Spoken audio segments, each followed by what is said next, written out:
Jesus, Diyos ko, iyong nasabi, humingi at kayo'y bibigyan, maghanap at matatagpuan ninyo, kumatok at bubuksan ng pinto para sa inyo.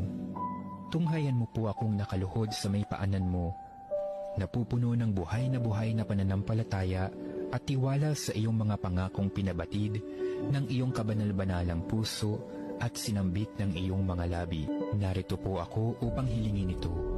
Kanino pa po ako tutungo kung hindi sa iyo, na ang puso ay pinagmumula ng lahat ng grasya at kabutihan? Saan pa po ako maghahanap kung hindi sa baul na naglalaman ng kayamanan ng iyong habag? Saan pa po ako kakatok kung hindi sa pinto kung saan ibinibigay ng Diyos ang sarili niya sa amin at kung saan kami makapupunta sa Diyos? Sa iyo po ako dumudulog, puso ni Jesus. Sa iyo po ako nakatatagpo ng aliw kapag nahihirapan, pagtatanggol kapag inuusig,